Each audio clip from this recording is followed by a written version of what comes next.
ओत्तेहाभवात् पुनः ततो विश्वं जग्रामतो शासदादचने अभि तस्मात् विराड जायत विराजो अतिपौरुषः सुजातोऽत्यरिच्यत पश्चात्पोऽभिमतो पुनः यत्पुरुचेन हविषा देवा यज्ञमतन्वत वसन्त अस्यासीदाज्यम् ग्रीष्मयुग्मशरद्दविः सप्तास्यासन् परितयः त्रिसप्तसमिदकृताः देवा यद्यज्ञं तन्वानाः अपत्नन् पुरुषं पशं तैयज्ञं बर्हिषि प्रोक्षं न पुरुषं जातमग्रतः तेन देवा अयजन्त साध्यार्चयच्चये तस्माद्यज्ञात् सर्वहुताः संवृतं वृषदाज्यं पशोगस्तागच्चक्रे वायुव्यानो आरण्यान् ग्राम्याच्चये तस्माद्यज्ञात् सर्वहुताः ऋचः सामानि जग्निरे छन्दागुं जग्निरे तस्मात् यजुस्तस्मात् जायत तस्मादश्वा अजायन्त एके च विजाततः गावो हजग्निरे तस्मात् जाता अजावजाः यत्पुरुषं व्यादादोः प्रतिदाब्जकल्पयन् मुखं किमस्य कौ बाहो गावो रोपादावुच्यते ब्राह्मणोऽस्य मुखमासीत् बाहो राजन्यकृताः होरो तदस्य यद्वैश्यः पद्व्यागं शूद्रो अजायताम् चन्द्रमा मनसो जातः चक्षुर्सूर्यो अजायत मुखादिन्द्रश्चाग्निश्च प्राणाद्वायुरजायत नाब्जा आसीदन्तरिक्षं शीर्ष्णोद्यौ समवर्तत पद्भ्याम्बोमिति षष्ठोत्रात् तथा लोकागम् अकल्पयन् वेदाहमेतं पुरुषं महान्तम् आदित्यवर्णं तमसस्तु पारे सर्वाणि रूपाणि विचित्य धीराः नामानि कृत्वा अभिवदन् यदास्ते धाता पुरस्ताद्यमुदा जहार शक्रप्रविद्वान् प्रतिदच्यतस्रः तमेवं विद्वान् अमृत इह भवति नान्यपन्था अजनाय विद्यते यज्ञेन यज्ञमयजन्तु देवाः तानि धर्माणि प्रथमान्यासं देहनाकं महिमानः सचन्ते यत्र पूर्वे साध्याः सन्ति देवाः अद्य सम्भूतपृथिव्यै रसाच्चां विश्वकर्मणः समवत्ततादि तस्य त्वष्टा विदधद्रूपमेति तत्पुरुषश्च विश्वमाचानमग्रे वेदाहमेतं पुरुषं महान्तम् आदित्यवर्णं तमसः परस्तात् तमेवं विद्वानमृत इह भवति नान्यपन्था विद्यते जनाय प्रजापतिश्चरति गर्भे अन्तः अजायमानो बहुधा विजायते तस्य धीरा परिजानन्ति योनिं मरीचीनां पदमिच्छन्ति वेदसाः यो देवेभ्य आतापति यो देवानां पुरोहितः पूर्वो यो देवेभ्यो जातः नमो ऋचाय ब्राह्मणे ऋचं ब्राह्मं जनयन्तः देवा अग्रे ततब्रवन् यस्त्वैवं ब्राह्मणो विद्यात् स देवा असंवशे रीच्यते लक्ष्मी च पत्न्यो अहोरात्रे पार्श्वे नक्षत्राणि रूपम् अश्विनौ व्याप्तम् इष्टं मनीषाना अमं मनीषाना सर्वं मनीषाना चैत्यो राहुर्णीमहे गातं यज्ञाय गातं यज्ञपतये दैवी स्वस्तिरस्तु नः स्वस्तिर्मानुषेभ्यः ऊर्ध्वं जिगातमेषजं शन्नो अस्तद्विपात्ते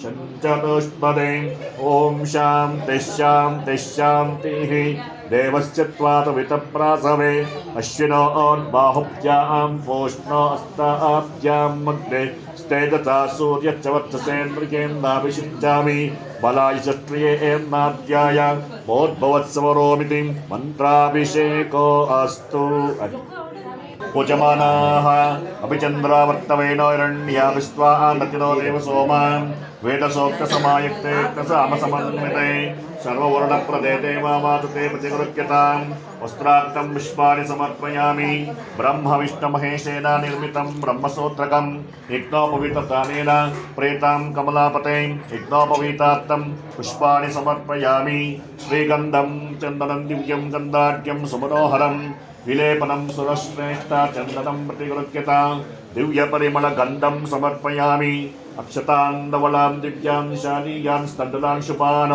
गृहाण सत्यदेवेश पुराणपुरुषोत्तमा अलङ्करणार्थम् अक्षतां समर्पयामि सौभाग्यशुभदे देवी सर्वमङ्गलदायिनी हरिद्रान्ते पदास्यामि गृहाण परमेश्वर हरिद्राचूर्णं समर्पयामि सर्वमङ्गलमाङ्गल्ये शिवे सर्वार्थसाधिके शरण्ये त्र्यम्बके देवी नारायणी नमोस्तुते कुङ्कुमचूर्णं समर्पयामि माल्यानि सुगन्धीनि मालत्याधीनवे प्रभो मयावृतानि पूजार्थं पुष्पाणि प्रतिगृह्यता पुष्पैः पूजयामि अताङ्गपूजां च करिष्ये सत्यदेवाय नमः पादौ पूजयामि सत्यात्मने नमः गुल्पो पूजयामि सत्यनिधये नमः पूजयामि सत्याधीशाय नमः गुरुं पूजयामि सत्यरूपाय नमः गुह्यं पूजयामि सत्यसेव्याय नमः जगनं पूजयामि सत्यवर्माय नमः ओं पूजयामि सत्योदराय नमः हृदयं पूजयामि सत्यकलाय नमः आत्मपूजयामि सत्येष्टाय नमः पृष्ठौ पूजयामि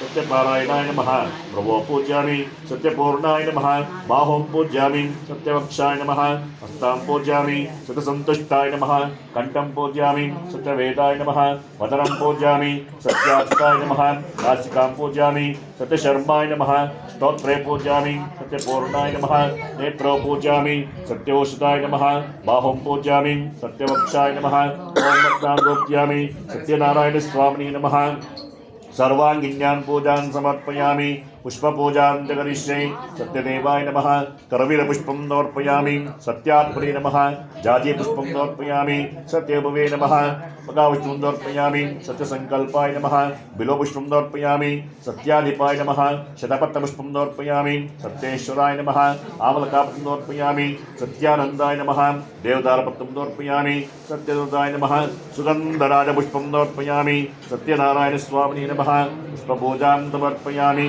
तुलसी पूजां च करिष्ये केशवाय नमः ಅಲ್ಲಿ ನೋಡಿ ಓದ್ತಾರೆ ನಾಲ್ಕು केशवाय नमः नारायणाय नमः माधवाय नमः गोविन्दाय नमः विष्णवे नमः मधुसूदनाय नमः त्रिविक्रमाय नमः वामनाय नमः श्रीधराय नमः ऋषिकेशाय नमः पद्मनाभाय नमः दामोदराय नमः संकर्षणाय नमः वासुदेवाय नमः प्रद्युम्नाय नमः अनिरुद्धाय नमः पुरुषोत्तमाय नमः मदोक्षिताय नमः नारसिंहाय नमः अच्युताय नमः जनार्दनाय नमः उपेन्द्राय नमः हरये नमः श्रीकृष्णाय नमः सत्यनारायण स्वामिने नमः नामपूजां समर्पयामि महालक्ष्मी पूजां च करिष्ये महालक्ष्मी नमः कमलाय नमः पद्मासनाय नमः सोमाय नमः चण्डिकाय नमः अनगाय नमः रमाय नमः पीताम्बरधारिण्ये नमः दिव्यगन्धानुलेपनाय नमः स्वरूपाय नमः रत्नदीप्ताय नमः वाञ्छितार्थप्रदायिने नमः कम्बुग्रीवाय नमः हरिप्रियाय नमः शुभदायै नमः लोकमात्रे नमः दैत्यदर्पापहारिण्ये नमः सुरा असुरपूजितायै नमः महालक्ष्मी नमः लक्ष्मीपूजां समर्पयामि अथ आवरणपूजां च करिष्ये नारायणाय नमः नराय नमः अच्युताय नमः आदिमध्यान्तशून्याय नमः विष्णवे नमः हरये नमः सृष्टिस्थिति संहारकाय नमः प्रथमावरणपूजां समर्पयामि ऋग्वेदाय नमः यजुर्वेदाय नमः सामवेदाय नमः अथर्वणवेदाय नमः वह्निमण्डलाय नमः सूर्यमण्डलाय नमः सोममण्डलाय नमः द्वितीयावरणपूजां समर्पयामि केशवाय नमः नारायणाय नमः माधवाय नमः गोविन्दाय नमः विष्णवे नमः मधुसूदनाय नमः त्रिविक्रमाय नमः वामनाय नमः श्रीधराय नमः ऋषिकेशाय नमः पद्मनाभाय नमः दामोदराय नमः संकर्षणाय नमः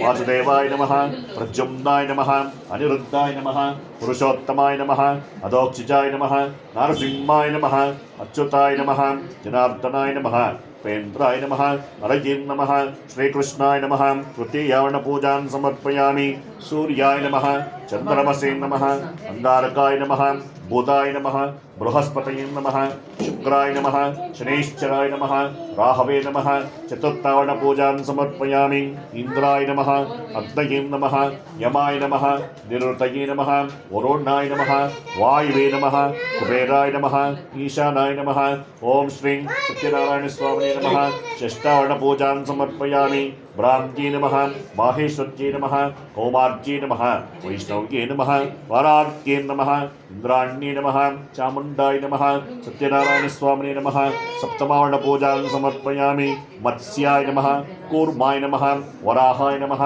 नरसिंहाय नमः वामनाय नमः परशुरामाय नमः रामाय नमः कृष्णाय नमः बुद्धाय नमः कल्किने नमः श्री सत्यनारायण स्वामिने नमः अष्टमावर्ण पूजां समर्पयामि सत्यनारायण स्वामी अष्टोत्तर पूजां च करिष्ये ओम श्री सत्यदेवाय नमः सत्यात्मने नमः सत्यभूताय नमः सत्यनाथाय नमः सत्यसाक्षिणे नमः सत्ययोगाय नमः सत्यज्ञानाय नमः सत्यज्ञानप्रियाय नमः सत्यनिधिये नमः सत्यसंभवाय नमः सत्यप्रभवे नमः सत्येश्वराय नमः सत्यकर्मणे नमः सत्यपवित्राय नमः सत्यमंगलाय नमः सत्यगर्भाय नमः सत्यप्रजापतये नमः सत्यविक्रमाय नमः सत्यसिद्धाय नमः सत्याच्युताय नमः सत्यवीराय नमः सत्यबोधाय नमः सत्याग्रजाय नमः सत्यसंतुष्टाय नमः सत्यवराहाय नमः सत्यपरायणाय नमः सत्यपूर्णाय नमः सत्योषिताय नमः सत्यशाश्वताय नमः सत्यप्रवर्तनाय नमः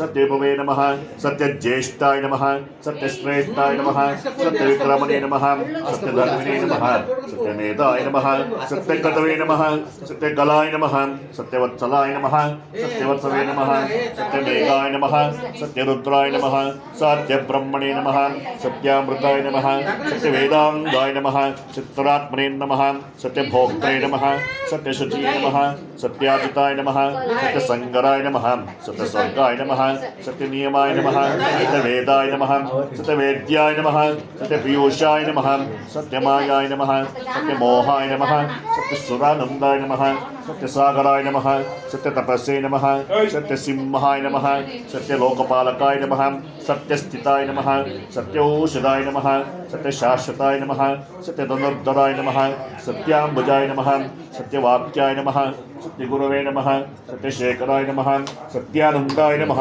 सत्यादिराजाय नमः सत्यश्रीपादाय नमः सत्यगुप्ताय नमः सत्यपुष्कराय नमः सत्यदृढाय नमः सत्यभामारतारकाय नमः सत्यप्रणदाय नमः श्री सत्यनारायण स्वामी देवताभ्यो नमः अष्टोत्तर शतनामावणि पुष्पार्चन पूजां समर्पयामि महालक्ष्मी अष्टोत्तर कुंकुमार्चन पूजां च करिष्ये अच्चलगळे इट्कोंडु ओम राम्ये नमः माहेश्वर्ये नमः ओमार्ये नमः वैष्णव्ये नमः वाराह्ये नमः इंद्राण्ये नमः चामुण्डायै नमः ओम प्रकृते नमः ओम विकृते नमः ओम विद्यायै नमः सर्वबोधप्रदायै नमः श्रद्धायै नमः विभूत्यै नमः स्वरूप्यै नमः परमात्मिकाय नमः वाचे नमः पद्मालयाय नमः पद्मायै नमः शुचये नमः स्वाहायै नमः स्वधायै नमः सूदायै नमः धन्यायै नमः हिरण्मये नमः लक्ष्मे नमः नित्यपुष्टाय नमः विभावर्यै नमः आदित्ये नमः दीप्त्यै नमः दीप्तायै नमः वसुधायै नमः वसुधारिण्ये नमः कमलायै नमः कान्ताय नमः क्रोधसम्भवाय नमः अनुग्रहप्रदाय नमः बुद्धये नमः अनगाय नमः हरिवल्लभाय नमः अशोकाय नमः अमृताय नमः दीप्ताय नमः लोकशोकविनाशिन्ये नमः धर्मनिलयाय नमः करुणाय नमः लोकमात्रे नमः पद्मप्रियाय नमः पद्महस्ताय नमः पद्माक्षे नमः पद्मसुन्दर्ये नमः पद्मोद्भवाय नमः पद्ममुखे नमः पद्मनाभप्रियाय नमः रमायै नमः पद्ममालाधराय नमः देव्ये नमः पद्मिन्ये नमः पुण्यगन्धाय नमः सुप्रसन्नाय नमः प्रसादावमुखे नमः प्रभाय नमः चन्द्रवदनाय नमः चन्द्राय नमः चन्द्रसहोदर्ये नमः चतुर्भुजाय नमः चन्द्ररूपाय नमः इन्दिराय नमः इन्दुशीतलाय नमः आह्लादजनन्ये नमः पुष्टे नमः शिवाय नमः शिवकर्ये नमः नित्याय नमः विमलाय नमः विश्वधर्मे नमः पुष्टे नमः दारिद्र्यनाशिन्ये नमः प्रीतिपुष्करणे नमः शान्ताय नमः शुक्लमाल्याम्बरधराय नमः श्रिये नमः भास्कर्ये नमः बिल्वनिलयाय नमः वरारोहाय नमः यशस्विन्ये नमः सुन्दराय नमः उदाराङ्गाय नमः अरण्ये नमः हेममालिन्ये नमः धनधान्यकर्ये नमः सिद्धये नमः शरणसौम्याय नमः शुभप्रदाय नमः ನೃಪವೇಶ್ಮಕತಾನಂದಾಯ ನಮಃ ಶೋಭಾಯ ನಮಃ ಹಿರಣ್ಯಪ್ರಾಕಾರಾಯ ನಮಃ ಸಮುದ್ರತನಯಾಯ ನಮಃ ಜಯಾಯ ನಮಃ ಮಂಗಳಾಯ ನಮಃ ದೇವ್ಯೇ ನಮಃ ವಿಷ್ಣು ವಕ್ಷಸ್ಥಲಸ್ಥಿತಾಯ ನಮಃ ಇಷ್ಟಪತ್ನೇ ನಮಃ ಸಂದಾಕ್ಷೇ ನಮಃ ನಾರಾಯಣ ಸಮಾರ್ಚಿತಾಯ ನಮಃ ದಾರಿದ್ರ್ಯಧ್ವಂಸಿನ್ಯೇ ನಮಃ ದೇವ್ಯೇ ನಮಃ ಸರ್ವೋಪದ್ರವನಿವಾರಣ್ಯೇ ನಮಃ ನವದುರ್ಗಾಯ ನಮಃ ಮಹಾಕಾಳ್ಯೇ ನಮಃ ಬ್ರಹ್ಮ ವಿಷ್ಣು ಶಿವಾತ್ಮಿಕಾಯ ನಮಃ ತ್ರಿಕಾಲಜ್ಞಾನಸಂಪನ್ನಾಯ ನಮಃ ಭುವನೇಶ್ವರ್ಯೈ ನಮಃ ಶ್ರೀ ಮಹಾಲಕ್ಷ್ಮೀ ನಮಃ ಅಷ್ಟೋತ್ತರಶತನಾಮಾವಳಿಂ ಕುಂಕುಮಾರ್ಚನ ಪೂಜಾಂ ಸಮರ್ಪಯಾಮಿ ಯಜಮಾನಸ್ಯ ಯಜಮಾನೇನ ಮಹಾಲಕ್ಷ್ಮೀ ಸ್ಥೈರ್ಯತಾ ಸಿದ್ಧಿರಸ್ತು ಮಹಾಲಕ್ಷ್ಮೀ ಪ್ರಸಾದ ಫಲ ಸಿದ್ಧಿರಸ್ತು. ಯೋಗತಮೋತ್ತಮಾಃ ಆಗ್ನೇಯತ್ತರ್ವದೇವಾನಾಂ ಗೋಪೋಜಂ ಪ್ರತಿಗೃಹ್ಯತಾಂ ದೌರ್ವತೆ ದೌರ್ವದೌರ್ವಂತಂ ದೌರ್ವತಂಗ್ಯೋಸ್ಮಾನ್ ದೌರ್ವಸಿತಂ ದೌರ್ವಯಂ ವಯಂ ದೌರ್ವಾಮಸ್ಮಿನ್ ದೇವಾನಾಮತಿ ದಿವ್ಯಮಹಾಧೂಪಮಾಗ್ರಾಪಯಾಮಿ. ಪ್ರಣಮತೆ ಸ್ವಾಹ. ಈ ಸತಿ ಕೈ ತೋರಿಸಿ. ಓಂ ಪ್ರಾಣಾಯ ಸ್ವಾಹ, ಅಪಾನಾಯ ಸ್ವಾಹ, ಓಂ ಯನಾಯ ಸ್ವಾಹ, ಉದಾನಾಯ ಸ್ವಾಹ, ಸಮಾನಾಯ ಸ್ವಾಹ, ಓಂ ಬ್ರಹ್ಮಣೇ ಸ್ವಾಹ. ಮಹಾಲಕ್ಷ್ಮೀ ಸಮೇತ ಶ್ರೀ ಸತ್ಯನಾರಾಯಣ ಸ್ವಾಮಿ ದೇವತಾಭ್ಯೋ ನಮಃ. ಪಂಚಫಲ ನೈವೇದ್ಯಂ ಸಮರ್ಪಯಾಮಿ. ಸಪಾದ ಭಕ್ಷ ನೈವೇದ್ಯಂ ಸಮರ್ಪಯಾಮಿ. 4 ಸ್ಪೂನ್ ತಟ್ಟೆಗೆ ನೀರು ಹಾಕಿ ಉತ್ತರ ಪೋಷಣಂ ಸಮರ್ಪಯಾಮಿ. ಅಮೃತ ಪಿತಾ ನಮಸಿ. ಹಸ್ತೋ ಪ್ರಕ್ಷಾಳ್ಯಾಮಿ, ಪಾದೋ ಪ್ರಕ್ಷಾಳ್ಯಾಮಿ, ಪುನರಾಚಮನಂ ಸಮರ್ಪಯಾಮಿ. ಭೂರ್ಭುವಸ್ಸವಃ ಭೂಗೀಫಲತಾಂಬೂಲಂ ಸಮರ್ಪಯಾಮಿ. ಹಿರಣ್ಯಗರ್ಭಾಯ ನಮಃ. ಸುವರ್ಣಪುಷ್ಪಾಣಿ ಸಮರ್ಪಯಾಮಿ. ಉಪಚಾರ ಪೂಜಾಂ ಸಮರ್ಪಯಾಮಿ. ಅನಂತರಾಯ ಯತರ್ವತ್ತೋಮೋತಿರಾಷ್ಟ್ರಮುತ್ತಮ ಮಹದ್ಭವತಿ ತರ್ವತ್ಯಾಪ್ತಿ ತರ್ವಚ್ಚರಿತ್ರಿ ಸರ್ವಮೇವ ತೇನ ಆಪ್ನೋತಿ ಸರ್ವಂ ಜಯಾತಿ. ಕರ್ಪೂರಮಂಗಳ ನೀರಾಜನಂ ದರ್ಶಯಾಮಿ. ನೀರಾಜನಾನಂತರಂ ಮಧ್ಯಾಚಮನಂ ಸಮರ್ಪಯಾಮಿ. ಆಚಮನ್ಯಾನಂತರಂ ಪರಿಮಳಪತ್ರ ಪುಷ್ಪಾಣಿ ಸಮರ್ಪಯಾಮಿ. ರಕ್ಷಾಂ ಧಾರಯಾಮಿ. ಅವ್ವ ನೀರಲ್ಲಿ ಹತ್ಕೊಂಡು ಅದಕ್ಕೊಂದು ಸುತ್ತ ಕಟ್ಟಿ ಹೊಡ್ಕೊಡಕ್ಕೆ. ಈ ಬ್ರಹ್ಮಚ ಬ್ರಹ್ಮಾಚ ಆಯುಕ್ತೇತ್ಯಂ ಪ್ರಜಾಂ ದತಃ ಮಂತ್ರಪುಷ್ಪಾಣಿ ಸಮರ್ಪಯಾಮಿ. ಕೈ ಜೋಸ್ಕೊಂಡು ಹೇಳಿ. ಅನ್ಯತಾ ಶರಣಂ ನಾಸ್ತಿ ತ್ವಮೇವ ಶರಣಂ ಮಮ ತಸ್ಮಾತ್ ಕಾರುಣ್ಯ ಭಾವೇನ ರಕ್ಷ ರಕ್ಷ ಜನಾರ್ದನ. ಎಲ್ಲ ನಮಸ್ಕಾರ ಮಾಡಿ. ಸತ್ಯನಾರಾಯಣ ಸ್ವಾಮಿನೇ ನಮಃ. ಆತ್ಮ ಪ್ರದಕ್ಷಿಣ ನಮಸ್ಕಾರ ಸಮರ್ಪಯಾಮಿ. ಯಜಮಾನ್ಗೆ ಅಕ್ಷತೆ ಕೊಟ್ಟು ಕೈ ನೀರು ಹಾಕಮ್ಮ. ಅನಯ ಪೂಜೆಯ ಭಗವಾನ್ ಸರ್ವಾತ್ಮಕ ಸರ್ವಂ ಶ್ರೀ ಎಲ್ಲ ಹೊಡಿಬೇಕು. ಆ 4 ಹೊಡ್ಕೊಡ್ಬೇಕು. ಈಗ ಕಥಾಶ್ರವಣ ಆಗುತ್ತೆ. ಎಲ್ಲರೂ ಕೂತ್ಕೊಳ್ಳಿ. ಕತೆ ಕೇಳೋರು ಕೂತ್ಕೊಳ್ಳಿ. ಮಾತಾಡೋರೆಲ್ಲ ಹೊರಗಡೆ ಹೋಗ್ಬೋದು. ಹಂಗೆ ಹೇಳ್ಬಿಡಪ್ಪ. ಅಲ್ಲಿ ಈಗ ಕತೆ ಹೇಳ್ತಾ ಇದ್ದಾರೆ. ಕೇಳೋರೆಲ್ಲ ಕೂತ್ಕೊಂಡು ಕೇಳಿ, ಮಾತಾಡೋರು ಹೊರಗಡೆ ಹೋಗ್ಬೋದು. ಸೈಲೆಂಟಾಗಿ ಕೂತ್ಕೊಳ್ಳಿ. ದೇವೋ ಮಹೇಶ್ವರ ಗುರು ಸಾಕ್ಷಾತ್ ಪರಂ ಬ್ರಹ್ಮ ತಸ್ಮೈ ಶ್ರೀ ಗುರುವೇ ನಮಃ. ಸತ್ಯನಾರಾಯಣ ಸ್ವಾಮಿನೇ ನಮಃ. ಸರ್ವೋಪಚಾರ ಪೂಜಾಂ ಸಮರ್ಪಯಾಮಿ. ಸತ್ಯನಾರಾಯಣ ಸ್ವಾಮಿ ಪ್ರಥಮೋಧ್ಯಾಯ. ಪೂರ್ವಕಾಲದಲ್ಲಿ ನೈಮಿಷಾರಣ್ಯ ವಾಸಿಗಳಾದಂತಹ ಸಮಸ್ತ ಋಷಿಗಳು ಒಂದಾನೊಂದು ಕಾಲದಲ್ಲಿ ಪೌರಾಣಿಕೋತ್ತಮರಾದಂತಹ ಸೂತ ಮಹರ್ಷಿಗಳಲ್ಲಿ ಬಂದು ಕೇಳುವಂಥವರಾಗುತ್ತಾರೆ. ಎಲೆ ಮುನಿವರೆಡೆ, ಯಾವ ವ್ರತಾಚರಣೆಯಿಂದ ಅಥವಾ ಯಾವ ತಪಸ್ಸಿನಿಂದ ನಾವು ಅಭೀಷ್ಟವನ್ನು ಹೊಂದಬಹುದು ಎಂಬುದಾಗಿ ಆ ಋಷಿಗಳೆಲ್ಲರೂ ಮಹರ್ಷಿಗಳನ್ನು ಕೇಳುವಂತರಾಗುತ್ತಾರೆ. ಆ ಮಹರ್ಷಿಗಳನ್ನು ಹೇಳುವಂತರಾಗುತ್ತಾರೆ.